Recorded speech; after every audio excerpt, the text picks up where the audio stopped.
वासना स्पष्ट होगी और प्रार्थना भी स्पष्ट होगी। प्रेम तो दोनों का मध्य है। प्रेम तो तरल अवस्था है। न तो प्रेम वासना है और न प्रेम प्रार्थना है। प्रेम दोनों के मध्य की कड़ी है। संक्रमण का काल है। संक्रमण का काल तो धुंधला होगा ही, अनिवार्यतया धुंधला होगा। तुम्हारे लिए ही ऐसा है ऐसा नहीं, सभी के लिए ऐसा। रिकॉर्ड भयो यार अघि त वासना तो साफ साफ प्र्याक्टिस हो। बडी तिमी कता हिँड्ने कि मिट्टी की पकड़ है,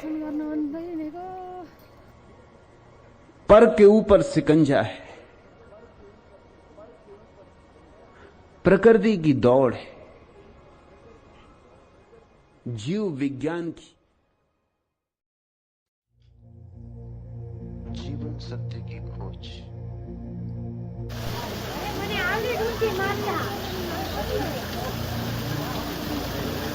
आमा बिस्तारो हिँड्नु बिस्तारो।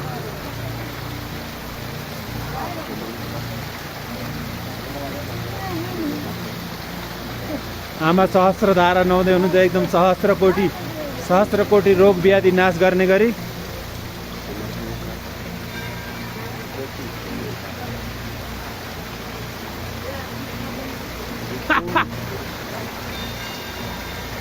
उतापट्टि फिर्किएर यतापट्टिको पाटो पनि भिजाउनु।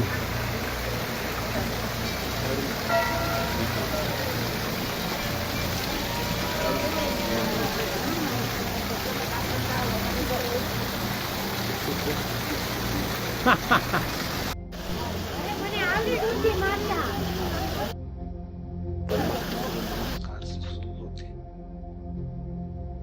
वो नमस्कार केवल औपचारिक नहीं, वो केवल एक परंपरा और रीति नहीं, वो नमस्कार इंगित है। बाबु नुहाउन जाऊ, मैले भिडियो रेकर्डिङ गर्न थालेँ। अलि छाप्दै जाऊ न काली जाऊ केही हुन्न, हिम्मत गर न बाबु, हिम्मत गर न, केही हुन्न, जाऊ न काली।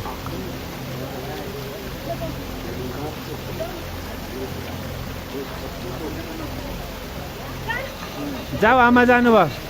बाबु धेरै स्पिड नकुद, लडिन्छ बाबु।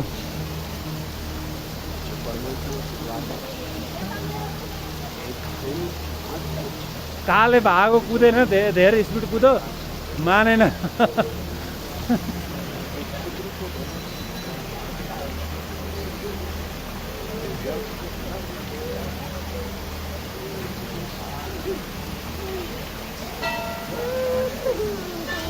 जाऊ अब एकचोटि यहाँबाट पसेर जाऊ।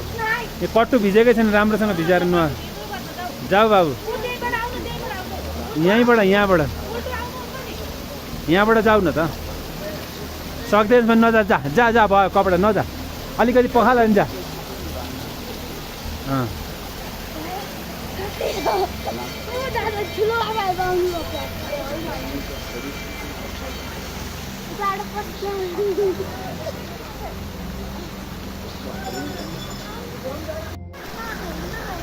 बाबु आक्रमण की तरह जाते हैं, न जाऊ, मैले भिडियो। वे बलात्कारी,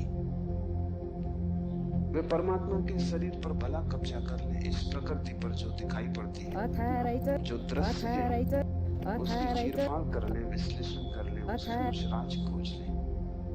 लेकिन उनकी खोज वैसी ही क्षुद्र होगी जैसे किसी पुरुष ने किसी स्त्री पर हमला किया हो और बलात्कार किया हो। स्त्री का शरीर तो उपलब्ध हो जाए, लेकिन उपलब्धि दो कौड़ी की, क्योंकि उसकी आत्मा को तुम छू भी न पाओगे। और अगर उसकी आत्मा को न छुआ तो उसके भीतर जो प्रेम की संभावना थी, वो जो छिपा था बीज प्रेम का, वो कभी अंकुरित न होगा। उसकी प्रेम की वर्षा तुम्हें न मिल सकेगी। विज्ञान बलात्कार है, वो प्रकृति पर हमला है। जैसे कि प्रकृति कोई शत्रु हो, जैसे कि उसे जीतना है, पराजित करना है। इसलिए विज्ञान तोड़फोड़ में भरोसा करता है, विश्लेषण तोड़फोड़ है, काटपीट में भरोसा करता है। अगर वैज्ञानिक से पूछो कि फूल सुंदर है तो तोड़ेगा फूल को, काटेगा, जांच पड़ताल करेगा, लेकिन उसे पता नहीं तोड़ने में ही सौंदर्य खो जाता। सौंदर्य तो पूरे में था, खंड खंड में सौंदर्य ना मिलेगा। हाँ, रासायनिक तत्व मिल जाएंगे। किन चीजों से फूल बना है, किन पदार्थों से बना है, किन खनिज और द्रव्यों से बना है, वो सब मिल जाएगा। तुम बोतलों में अलग अलग फूल के खंडों को इकट्ठा करके लेबल लगा दोगे। तुम कहोगे ये केमिकल्स हैं, ये पदार्थ हैं, इनसे मिलकर फूल बनाते। लेकिन तुम एक भी ऐसी बोतल में मत भर पाओगे जिसमें तुम कह सको ये सौंदर्य है जो फूल में भरा था। सौंदर्य तिरोहित हो जाएगा। अगर तुमने फूल पर आक्रमण किया तो फूल की आत्मा तुम्हें न मिलेगी, शरीर ही मिलेगा। विज्ञान इसलिए आत्मा में भरोसा नहीं करता। भरोसा करे भी कैसे? इतनी चेष्टा के बाद भी आत्मा की कोई झलक नहीं मिलती। झलक मिलेगी ही नहीं, इसलिए नहीं कि आत्मा नहीं, बल्कि तुमने जो ढंग चुना है वो आत्मा को पाने का ढंग नहीं। तुम जिस द्वार से प्रवेश किए हो वो क्षुद्र को पाने का द्वार है। आक्रमण से जो बहुमूल्य है वो नहीं मिल सकता। जीवन का रहस्य तुम्हें मिल सकेगा अगर नमन के द्वार से तुम गए। अगर तुम झुके, तुमने प्रार्थना की, तो तुम प्रेम के केंद्र तक पहुंच पाओगे। परमात्मा को रिझाना करीब करीब एक स्त्री को रिझाने जैसा है।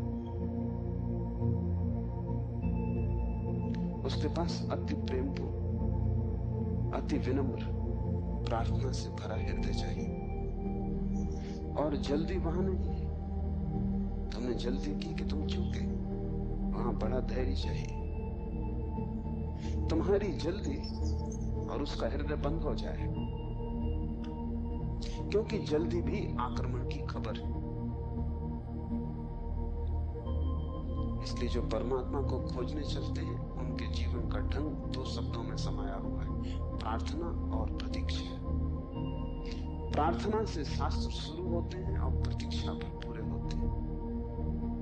प्रार्थना से खोज इसलिए शुरू होती है। इस शास्त्र का पहला चरण है ओम स्वप्रकाश आनंद स्वरूप भगवान शिव को नमन। मैंने भी परमात्मा को पाना चाहा था, नहीं पा सका। बहुत बुद्धि लगाई, जितनी बुद्धि लगाई उतना मैं नास्तिक होता गया। फिर एक दिन ये व्यर्थता दिखाई पड़ी कि बुद्धि जितनी सघनता से प्रयोग करो उतनी ही नास्तिकता गहन होती जा रही है। तो जरूर मैं कुछ गलत रास्ते पर चल रहा हूं। अगर सूरज की तरफ चलेंगे तो आंखों में रोशनी बढ़नी चाहिए। अगर सूरज की तरफ पीठ करके चलेंगे तो अंधेरा बढ़ता जाएगा। अगर बगीचे की तरफ चलेंगे तो हवाएं सुगंधित होने लगेंगी, शीतल होने लगेंगी। अगर पीठ करके चलेंगे तो हवाओं में जो सुगंध थी वो भी खो जाएगी, जो शीतलता थी वो भी खो जाएगी। जल्दी ही ये बात मुझे समझ में आनी शुरू हो गई कि जितना ही मैंने विचारा है, जितना ही सोचा है, उतना ही परमात्मा मुश्किल हो गया। मानना ही मुश्किल हो गया, जानना तो दूर, स्वीकार करना मुश्किल हो गया। और मैंने परिपूर्णता से चेष्टा की थी। विश्वविद्यालय से मुझे निकाल दिया गया था क्योंकि कोई अध्यापक मुझे अपनी कक्षा में लेने को तैयार नहीं था। अध्यापक कहने लगे कि इतना ज्यादा तर्क, इतना ज्यादा विवाद कि पढ़ना लिखना तो कुछ हो ही नहीं पाता, हर चीज पर विवाद है। और उनकी भी तकलीफ मैं समझता हूं।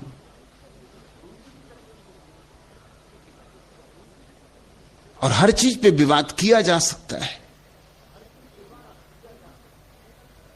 और विवाद से ही मैं खोजने चला था सत्य को।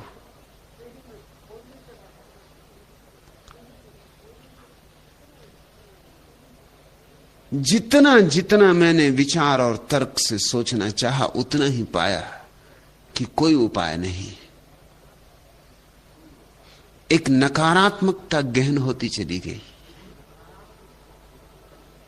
लोग मुझसे बात नहीं करते थे, लोग रास्ता काट जाते थे, क्योंकि मुझसे बात करने का अर्थ था कि उनकी सारी मान्यताएं, उनकी सारी धारणाएं गलत हैं।